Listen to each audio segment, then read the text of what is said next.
एक तो आपका यहाँ पे ध्यान एकाग्र रहेगा, और दूसरी बात, आप किसी भी टॉपिक को आकृति के साथ समझते हैं तो आपको पहली बार में ज्यादा से ज्यादा समझ में आता है और आसानी से समझ में आता है। तो इसीलिए इस आकृति को हम यहाँ पे पहले बना लेते हैं, और हमारे साथ आप लोग भी इस आकृति को अपनी अपनी डायरी पे बनाएंगे। हेमर कैंडल, जैसा कि आप लोगों को नाम से ही क्लियर हो गया होगा, ये हथौड़े की आकृति में दिखता है, और हथौड़े की आकृति में दिखने के कारण ही इसका नाम जापान के लोगों ने हेमर कैंडल स्टिक रखा है।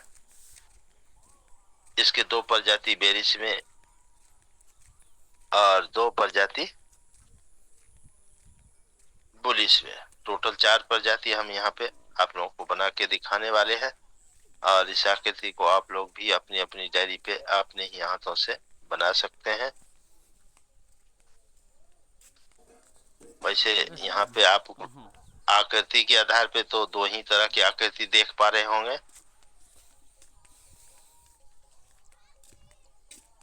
ये 2 ही तरह की आकृति देख पा रहे होंगे, लेकिन कैंडल 4 है, तो इसको थोड़ा ध्यान से हम लोग समझते हैं। लेकिन पहले इस पे नंबरिंग कर दें ताकि आप लोगों को कंफ्यूजन न रहे। ये 1 नंबर है और ये 3 नंबर, ये दोनों सेम आकृति है, और ये 2 नंबर है, ये 4 नंबर, ये दोनों सेम आकृति है। यानी कि आकृति के आधार पे 2 ही तरह का कैंडल यहाँ पे आप लोग देख पा रहे होंगे, लेकिन कैंडल 4 होंगे, नाम 4 होंगे, और चारों का काम भी अलग अलग होंगे। तो इसलिए यहाँ पे नए साथियों को हो सकता है कंफ्यूजन हो, लेकिन अगर ध्यान से पॉइंट को सुनेंगे और नोट करेंगे तो वो कंफ्यूजन क्लियर हो जाएगा। तो नंबर के हिसाब से आप लोग ध्यान से देखेंगे, 1 नंबर और 3 नंबर दोनों सेम सीधा हथौड़ा दिख रहा होगा, और 2 नंबर और 4 नंबर दोनों सेम उल्टा हथौड़ा दिख रहा होगा।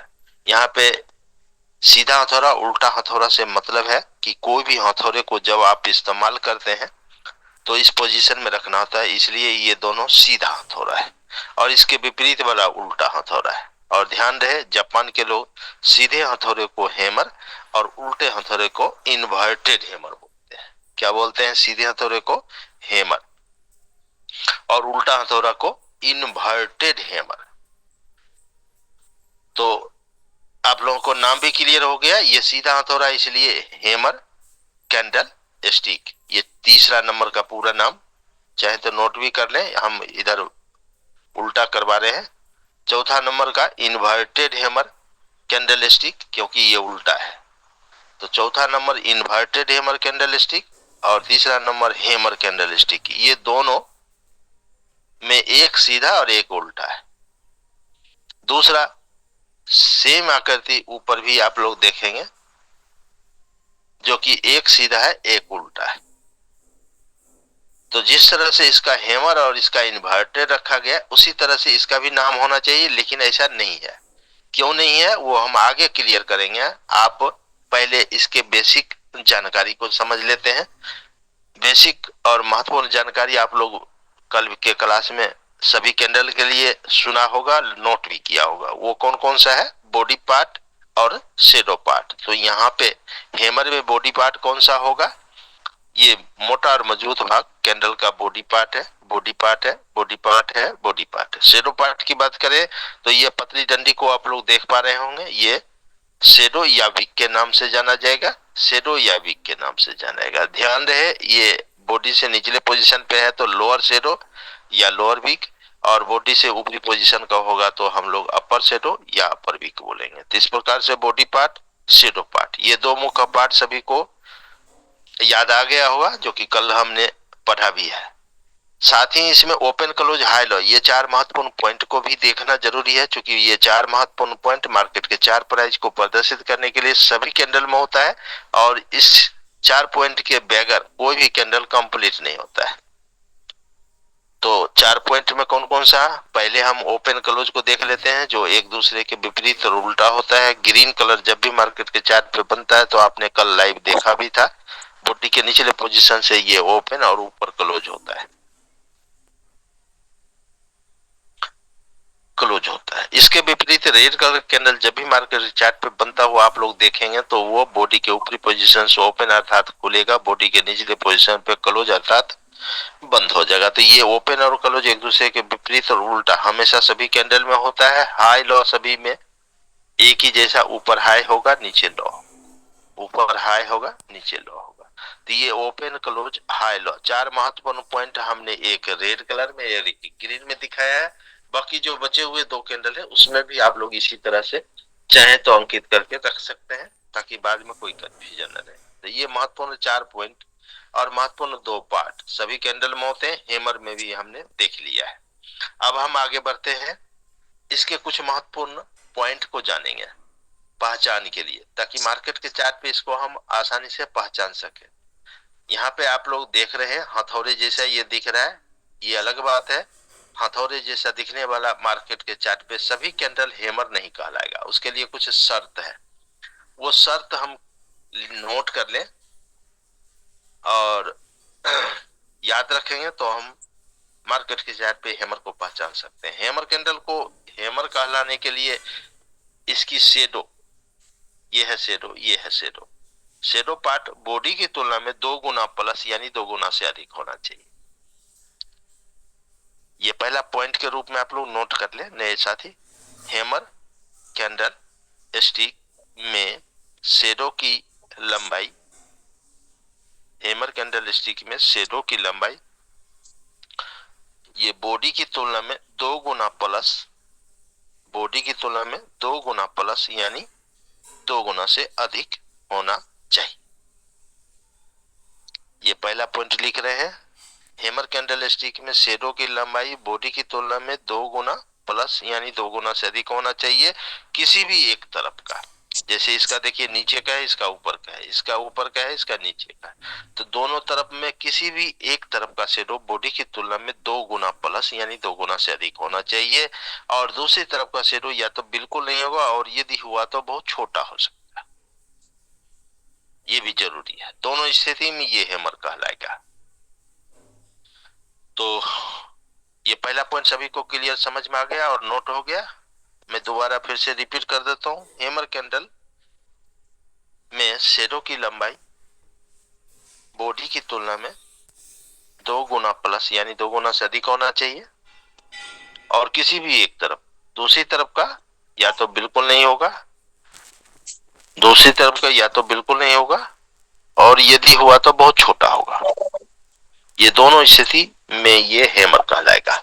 यहाँ पे एक चीज और ध्यान रखना है, हेमर कैंडल स्टिक में शेडो की लंबाई बॉडी की तुलना में 2 गुना प्लस यानी 2 गुना से अधिक होना चाहिए। अगर 2 गुना से कम हो गया तो भी ये हेमर नहीं कहलाएगा। और 2 गुना प्लस का मतलब 2 गुना से अधिक कितना होगा, इसका कोई लिमिट नहीं लिखा है हमने। ये 2 गुना का बजाय 2.5 गुना, 3 गुना, 3.5 गुना, 4 गुना, 5 गुना भी हो सकता है, बस 2 गुना से कम नहीं होना चाहिए।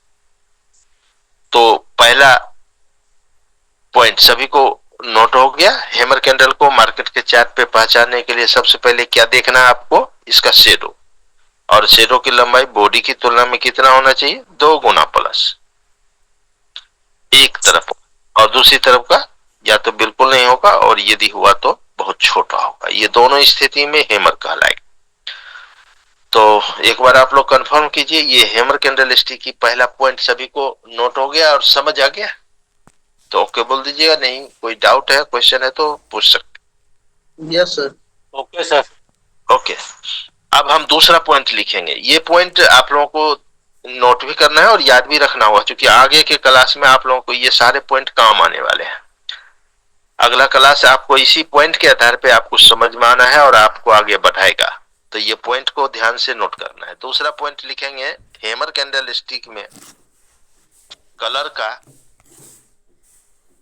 कोई महत्व नहीं होता। ये कलर जो देख रहे हैं रेड कलर है, ये ग्रीन भी हो सकता है, और नीचे ये ग्रीन दिख रहे हैं ये रेड भी हो सकता है। क्यों? क्योंकि कलर का कोई महत्व पोजीशन के आधार पे नहीं है। फिर से एक बार मैं रिपीट करता हूं, हेमर कैंडल स्टिक में कलर का कोई महत्व नहीं होता है, कलर का कोई महत्व नहीं होता है, लेकिन पोजीशन के आधार, साथ में ये भी ऐड कर लेंगे, लेकिन पोजीशन के आधार से। अब ये पोजीशन क्या है इसको थोड़ा हम क्लियर कर दें क्योंकि नए साथी कहीं कंफ्यूज ना रहे। मार्केट का पोजीशन मुख्य दो ही होता है, एक ऊपर का ये देख रहे हैं, एक नीचे का। बीच में हमने ये लकीर लगा के दिखाया है, इससे आप लोगों को क्लियर होगा। इसके ऊपर के पोजीशन को हम लोग टॉप या रेजिस्टेंस बोलेंगे ट्रेड की भाषा में। ऊपर के पोजीशन को हम लोग क्या बोलेंगे, टॉप या रेजिस्टेंस। टॉप या रेजिस्टेंस दोनों पर्यायवाची शब्द है, इसलिए नए साथी एक बार नोट जरूर करेंगे। टॉप या रेजिस्टेंस जब भी बोला जाए समझिए मार्केट की ऊपरी पोजीशन की बात हो रही है। इसी तरह से निचले पोजीशन के लिए हम लोग ट्रेड की भाषा में बॉटम या सपोर्ट शब्द का इस्तेमाल करते हैं। बॉटम या सपोर्ट भी दोनों पर्यायवाची शब्द है, इसलिए नए साथी जरूर नोट करेंगे। बॉटम या सपोर्ट जब भी बोला जाए तो समझिए मार्केट के निचले पोजीशन की बात हो रही है। तो पोजीशन सभी को क्लियर हो गया, ये है टॉप, ये है बॉटम, ये है रेजिस्टेंस, ये है सपोर्ट। तो इस प्रकार से पोजीशन दो है, नाम चार हमने बताया ताकि आप लोगों को ये दोनों पर्यायवाची नाम भी पता हो, क्योंकि मार्केट में आपको ये दोनों नाम सुनने को मिलेगा, वहां पे कोई कंफ्यूजन न रहे, इसलिए हमने दोनों नाम बता दिया। ये टॉप और रेजिस्टेंस के हिसाब से कलर का कोई महत्व नहीं है, अर्थात पोजीशन के आधार पे कोई कलर का यहाँ पे महत्व नहीं होगा। क्यों? क्योंकि टॉप में आप लोग जो ये रेड कलर देख रहे हैं ये ग्रीन भी हो सकता है, और बॉटम में ग्रीन दिखाया गया है, ये रेड भी बन सकता है, क्योंकि कलर का कोई महत्व नहीं है। लेकिन एक क्वेश्चन और नए लोगों को यहाँ पे आएगा, आप लोग पूछ सकते हैं कि हमने टॉप में फिर रेड कलर को ही क्यों बनाया और बॉटम में ग्रीन ही क्यों बनाया। तो मैं आपको बताना चाहूंगा कि टॉप पोजीशन पे रेड को अच्छा माना जाता है, इसलिए हमने रेड बनाया है, और बॉटम पोजीशन पे ग्रीन को अच्छा माना जाता है, इसलिए हमने ग्रीन बनाया है। बाकी कलर का कोई महत्व नहीं है। टॉप में रेड की जगह ग्रीन भी बन सकता था, और बॉटम में ग्रीन की जगह रेड भी आप लोगों को मार्केट के चार्ट पे दिखेगा। तो ऐसी स्थिति में आपको कंफ्यूज नहीं होना, बल्कि आपको यही दूसरा पॉइंट याद रखना है, हैमर में कलर का कोई महत्व नहीं होता है, लेकिन पोजीशन के आधार से। तो ये पहला पॉइंट, दूसरा पॉइंट सभी को नोट हुआ और समझ में आ गया। आगे चले। Okay sir. तीसरा और लास्ट पॉइंट, यहाँ पे हैमर कैंडल के लिए तीसरा और लास्ट पॉइंट बहुत ही जरूरी और महत्वपूर्ण है, क्योंकि इस पॉइंट के आधार पे आप लोगों को कैंडल तो चार दिखाया गया है लेकिन आकृति दो ही है, तो कंफ्यूजन न रहे, आप आसानी से इसे पहचान सकें, इसलिए ये तीसरा पॉइंट ध्यान से नोट कर लें। फिर हम इसको विस्तार से समझा भी देंगे, पहले नोट करेंगे। हैमर कैंडल स्टिक में, हैमर कैंडल स्टिक में पोजीशन चेंज होने से, पोजीशन चेंज होने से, पोजीशन चेंज मतलब ये एक नंबर वाला 3 नंबर के जगह बन जाए और 3 नंबर वाला 1 नंबर के जगह बन जाए, इसको पोजीशन चेंज बोलते हैं। तो पोजीशन, हैमर कैंडल स्टिक में पोजीशन चेंज होने से इसका नाम और काम दोनों चेंज हो जाएगा। कैसे होगा आगे हम क्लियर करेंगे, फिलहाल ये पॉइंट सभी को नोट कर लेना है। मैं फिर से रिपीट करता हूं, हैमर कैंडल स्टिक में पोजीशन चेंज होने से इसका नाम और काम दोनों चेंज, नाम भी चेंज हो जाएगा, काम भी चेंज हो जाएगा, चाहे आकृति सेम हो, कलर सेम हो तो भी। क्यों? क्योंकि कलर का तो कोई महत्व ही नहीं है, इसलिए कलर कुछ भी हो हम कलर पे ध्यान यहाँ पे नहीं देंगे। लेकिन नाम कैसे चेंज होता है और काम कैसे चेंज होता है हम एक एक करके अभी जानेंगे। पहले हम नाम के बारे में जानेंगे। तो पहला, दूसरा, तीसरा पॉइंट सभी को नोट हुआ? कोई अगर पॉइंट रह गया हो, छूट गया हो तो आप लोग नंबर बोलिए, रिपीट कर देंगे, नहीं तो आगे बढ़ेंगे, नाम की बात करेंगे।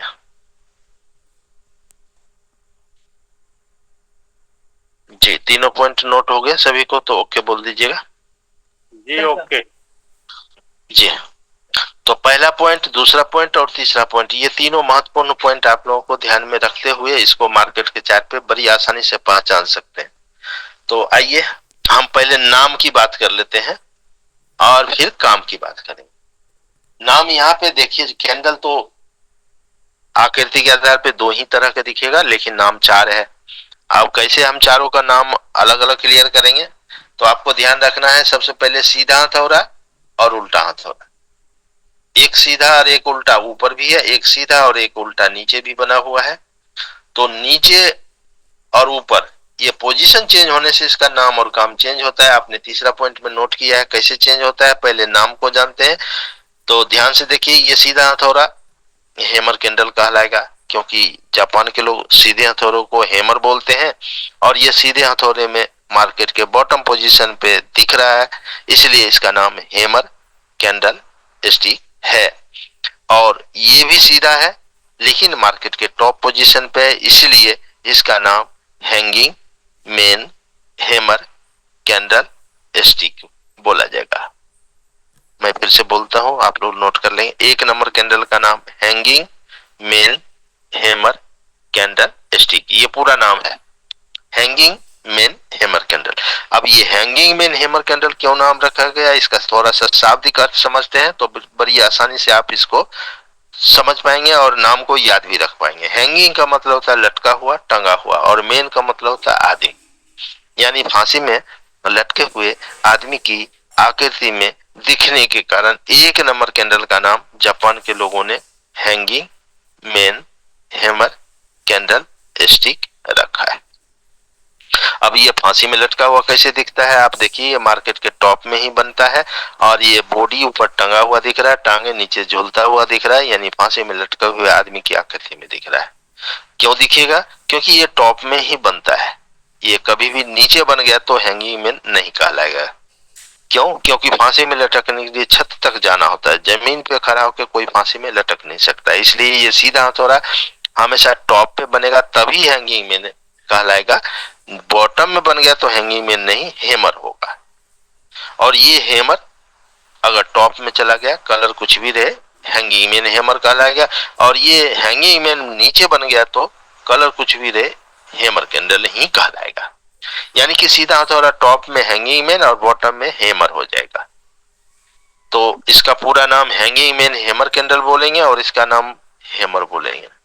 यहाँ पे कंफ्यूजन ना हो, क्योंकि यहाँ पे इस चारों प्रजाति का नाम भी हैमर ही है, यानी ये चारों हैमर प्रजाति के कैंडल हैं, जिसमें तीसरे नंबर का नाम भी हैमर ही है, तो इसलिए कंफ्यूज नहीं होइएगा।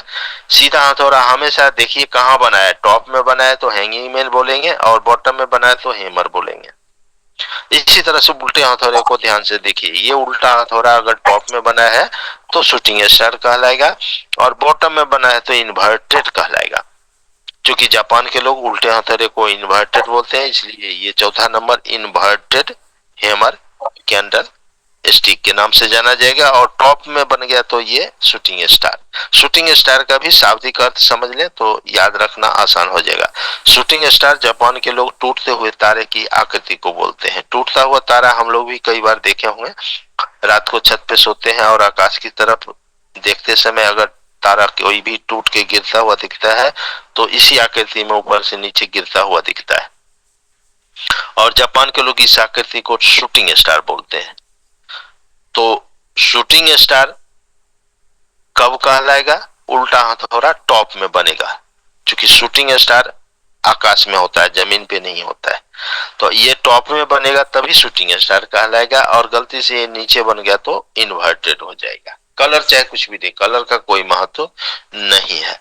तो सभी को क्लियर हुआ, ये शूटिंग स्टार और ये हैंगिंग मैन हमेशा मार्केट के टॉप पोजीशन पे ही बनेगा, कलर चाहे कुछ भी रहे, तभी हम इसको हैंगिंग मैन सीधे को और उल्टे को शूटिंग स्टार बोलेंगे।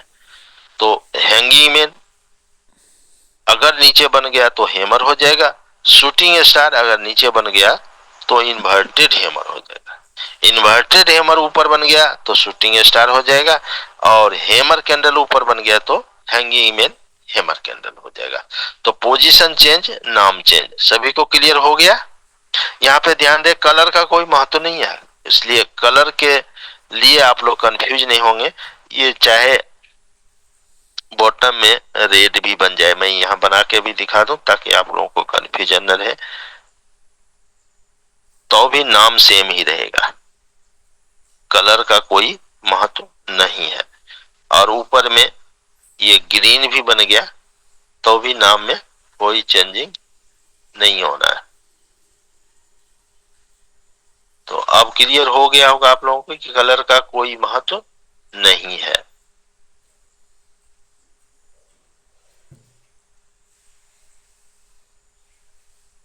ये हमने ग्रीन में बना दिया, यानी कि आप ध्यान से देखेंगे तो ये जो है ये दोनों कैंडल सेम है इन शूटिंग स्टार, और ये दोनों कैंडल भी सेम है इन्वर्टेड। तो आकृति सेम, कलर सेम, नाम चेंज क्यों हुआ? क्योंकि शूटिंग स्टार हमेशा मार्केट के टॉप पे बनेगा और इन्वर्टेड हमेशा मार्केट के बॉटम में बनेगा। इसी तरह से हैंगिंग मैन हमेशा टॉप में बनेगा और शूटिंग हैमर हमेशा बॉटम में बनेगा। तो सभी को क्लियर हो गया। यहाँ पे कलर से कोई महत्व यहाँ पे नहीं है, तो इसलिए कंफ्यूज नहीं होना। ये दोनों कैंडल आपका शूटिंग स्टार है और ये दोनों कैंडल आपका इन्वर्टेड हैमर है, और ये दोनों कैंडल आपका हैंगिंग मैन हैमर है, और ये दोनों कैंडल आपका हैमर है। तो नाम सभी को क्लियर हो गया। पोजीशन के आधार पे चेंज होता है। कोई डाउट, कोई कंफ्यूजन तो आप लोग नंबर बोल करके पूछ सकते हैं, नहीं तो ओके बोलिएगा तो हम आगे काम की बात करें। Okay sir ji, thank you. तो अभी तक हमने हैमर कैंडल स्टिक की आकृति और उसका नाम जान लिया है, जो कि पोजीशन के आधार पे चेंज भी होता है। अब हम काम की बात करेंगे। काम भी पोजीशन के आधार पे चेंज होता है। ध्यान से आप देखेंगे, कोई भी कैंडल हैमर का अगर टॉप पोजीशन पे बनता है और सीधा है तो हैंगिंग मैन, और उल्टा है तो शूटिंग स्टार ही कहलाएगा। यानी कि दूसरे शब्दों में हम बोले तो शूटिंग स्टार और हैंगिंग मैन हमेशा मार्केट के टॉप में ही बनेगा। और जब टॉप में ये बनेगा तो काम क्या करेगा? ये मार्केट में तेजी के दौर को रोक देगा, मंदी आने का संकेत करेगा। तेजी के दौर को रोक देगा, मंदी आने का संकेत करेगा। तेजी के दौर को रोक देगा, मंदी आने का संकेत करेगा। तेजी के दौर को रोक देगा, मंदी आने का संकेत करेगा। कलर चाहे कुछ भी दे, लेकिन ध्यान रहे टॉप में रेड को अच्छा माना जाता है। क्यों?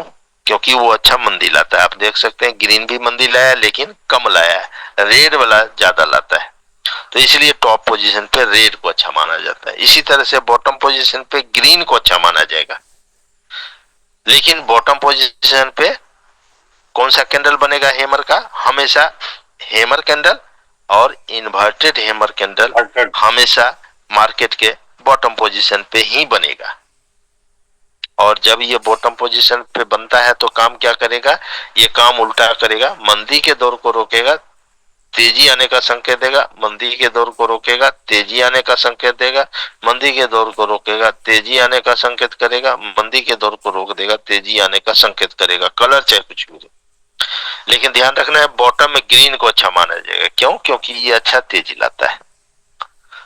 तो कोई भी कैंडल मार्केट के बॉटम पोजीशन पे ग्रीन कलर हो तो अच्छा माना जाता है, क्योंकि वो अच्छा तेजी लाता है। और कोई भी कैंडल मार्केट के टॉप पोजीशन पे रेड कलर बनता है तो अच्छा माना जाता है, क्योंकि वो अच्छा मंदी लाता है। बाकी कलर का कोई महत्व नहीं है। तो इस प्रकार से हमने हैमर कैंडल स्टिक की आकृति और उसका नाम, उसका काम, उसका बिहेवियर विस्तार से हम लोगों ने चर्चा किया है, और मैं उम्मीद करता हूँ आप सभी को क्लियर भी हो गया होगा। तो एक बार आप लोग कंफर्म कीजिए, हैमर कैंडल से संबंधित कोई डाउट, कोई क्वेश्चन किसी को भी है? अगर है तो पूछ सकते हैं, नहीं तो मार्केट के चार्ट पे चल करके एक बार आप लोगों को इसकी आकृति पहचान भी करवाएंगे, ताकि आप लोग अपने आप को टेस्ट भी कर सकते हैं कि आपने कितना समझा है और कितना क्लास को ध्यान से सुना है, ये पता लग जाएगा। तो एक बार आप लोग कंफर्म कीजिए, कोई डाउट है तो पहले पूछ लीजिए, फिर हम चार्ट पे चलेंगे। क्लियर है सर? ओके, क्लियर है तो हम लोग चार्ट पे चलते हैं। तो सभी साथी से अनुरोध है कि यहाँ पे चार्ट पे हम इंडिकेट करके दिखाएंगे और आप लोगों को उसका नाम बताना होगा। ध्यान दे, नए लोगों को ही मौका देंगे बोलने का, क्योंकि पुराने लोगों को तो पता है तो पहले नए लोग बोलेंगे, अगर नए लोग नहीं बता पाते हैं तो फिर पुराने हेल्प कर सकते हैं। यहाँ पे हम चार्ट खोल चुके हैं, सभी देख पा रहे होंगे। चार्ट पे बहुत सारे कैंडल आपको दिख रहा होगा और अलग अलग आकृति में दिख रहा होगा, लेकिन कलर दो ही है, रेड या ग्रीन है। आपको पता ही है, रेड कलर बेरिश रिवर्सल मंदी के लिए और ग्रीन कलर बुलिश रिवर्सल तेजी के लिए माना जाता है। और आकृति अलग अलग आप देख रहे हैं, जिसमें से हमें हैमर पहचानना है। क्योंकि आकृति तो बहुत सारे अलग अलग हैं, कोई बड़ा है, कोई लंबा है, कोई छोटा है, कोई पतला है, और ये लगभग 38 प्रकार के हैं। तो हमने अभी तक दो बेरिस के, दो बुलिस के, टोटल 4 प्रजाति के बारे में ही पढ़ पाए हैं। और उन चारों प्रजाति को हम इस चार्ट पे पहचानने की कोशिश करेंगे। और इसके लिए आप लोग चाहें तो अपनी अपनी डायरी भी खोल कर रख सकते हैं, जहां पे आपने पॉइंट को नोट करा है। पॉइंट को नोट करा है, उसके आधार से पॉइंट को ध्यान में रखते हुए आप लोग कोशिश करेंगे नाम बताने का। मैं इंडिकेट करके आप लोगों को दिखाता हूं, यहाँ पे ध्यान रखिएगा। कैंडल तो दो ही तरह के दिखेगा, लेकिन नाम 4 होंगे, तो कंफ्यूजन ना हो इसलिए आप लोगों को ध्यान से बताना है। ये रेड कलर का कैंडल, सीधा हथौड़ा, नाम बताइए। नए लोग पहले कोशिश करेंगे। सीधा हथौड़ा है,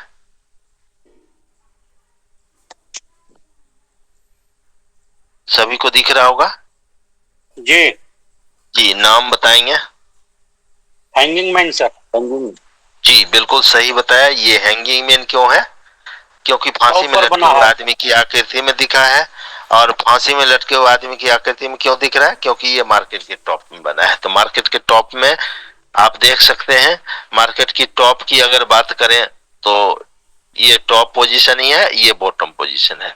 तो टॉप में बनता है तो हैंगिंग मैन हो जाता है। और हैंगिंग मैन क्या काम करता है आपने देखा है अभी, तेजी को रोक देता है, मंदी आने का संकेत करता है। तो यहाँ पे देख सकते हैं तेजी को रोक करके मंदी लाया है। तो इसी तरह से हम और भी कैंडल देखेंगे। यहाँ पे देखिए, ये उल्टा हथौड़ा है। आप लोग नाम बताने का प्रयास कीजिए। ग्रीन कलर में ये उल्टा हथौड़ा सभी देख पा रहे हैं, क्या नाम होना चाहिए? हालांकि पोजीशन परफेक्ट नहीं है, लेकिन काम के आधार पे नाम बता सकते हैं। इन्वर्टर क्या? शूटिंग स्टार होगा सर। जी शूटिंग स्टार नहीं होगा सर, इन्वर्टेड सही बोला गया है। क्योंकि ये टॉप में नहीं बोल सकते हैं। ये मंदी को देखिए रोक करके तेजी लाया है, और ये इन्वर्टेड हैमर ही ऐसा काम करता है। अगर शूटिंग स्टार होता तो ये तेजी को रोक करके मंदी लाता। तो इसलिए ये भी ध्यान में रखना है। कई बार आपको पोजीशन से भी कंफ्यूजन हो जाएगा, क्योंकि परफेक्ट पोजीशन ना होने के कारण आपको कंफ्यूज कर सकता है। जैसे आप देखिए, ये भी परफेक्ट पोजीशन नहीं है, लेकिन इसका नाम बताइए। कलर भी परफेक्ट नहीं है, लेकिन काम को देखते हुए इसका नाम क्या होना चाहिए? सीधा हथौड़ा, रेड कलर। हैंगिंग मैन हो जाएगा सर। हैमर नहीं सर, और थोड़ा देख करके डायरी में ध्यान से देख के बताइएगा। हैंगिंग हैमर, हैमर बिल्कुल सही बताया। हैंगिंग मैन तो मंदी लाएगा ना सर। ये देखिए मंदी को रोक करके तेजी लाया है, इसलिए हैमर है। और ये ग्रीन कलर वाला कौन सा कैंडल कहलाएगा? इसका भी नाम बताइए साथ में, बताएंगे। ये भी सीधा हथौड़ा है, ग्रीन कलर है। हैमर होगा सर। क्या है? हैमर ही है, बिल्कुल सही पहचाना। कलर का कोई महत्व नहीं, ये रेड हो चाहे ग्रीन हो, बॉटम में मंदी को रोक के तेजी लाता है तो हैमर ही होगा।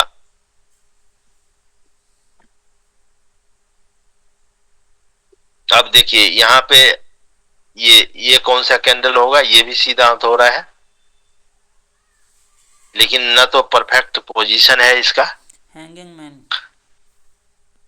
हाँ, लेकिन हम काम के आधार पे इसको हैंगिंग मैन ही बोलेंगे, क्योंकि इसने मंदी में ही मंदी को बढ़ाया है और मंदी लाया है। तो हैंगिंग मैन ही ऐसा करता है। इस तरह से हम लोग इसको बारीकी से बार बार अभ्यास द्वारा पहचान सकेंगे। शुरू में थोड़ा कंफ्यूजन होना स्वाभाविक है। आप लोग इसे बार बार प्रयास करके पहचानने की कोशिश करेंगे तो धीरे धीरे आपका नजर पक्का होता जाएगा। और जब आपका नजर जितना पक्का हो जाएगा, आप इसे बार बार दूर से ही बड़ी आसानी से पहचान पाएंगे, और इसके लिए बार बार अभ्यास की जरूरत होगी। और भी कैंडल हम यहाँ पे प्रयास करते हैं पहचानने के लिए।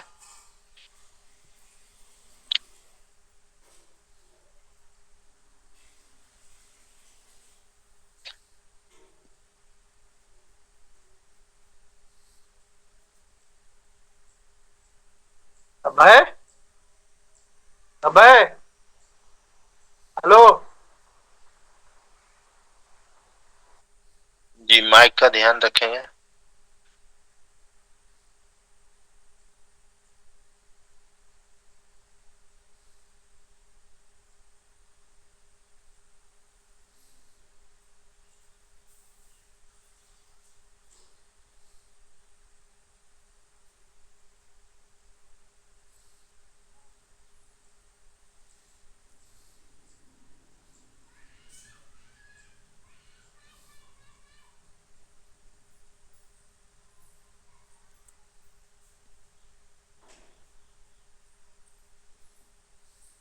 जी,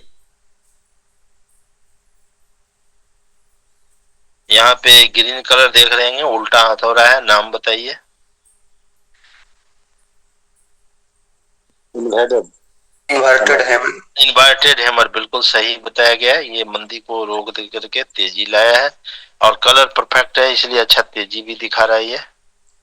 इसी तरह से हम इसको बार बार पहचान करके अपनी नजर को पक्का बना सकते हैं।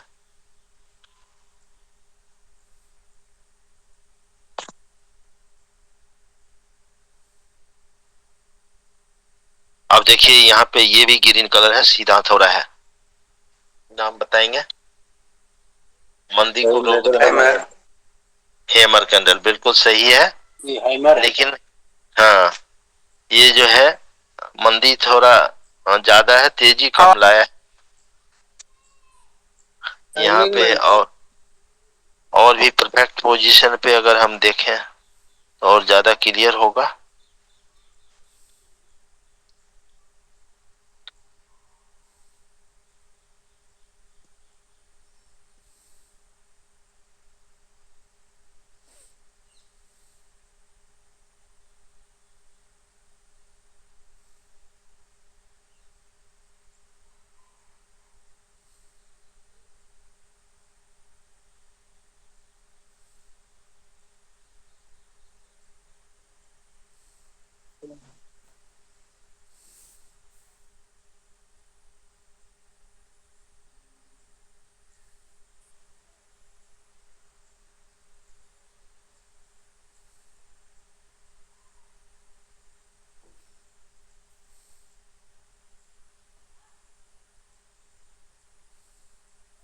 जी, यहाँ पे आप लोग देखिए, ये दोनों उल्टा हथौड़ा में दिख रहा है, ग्रीन कलर में। क्या नाम देंगे?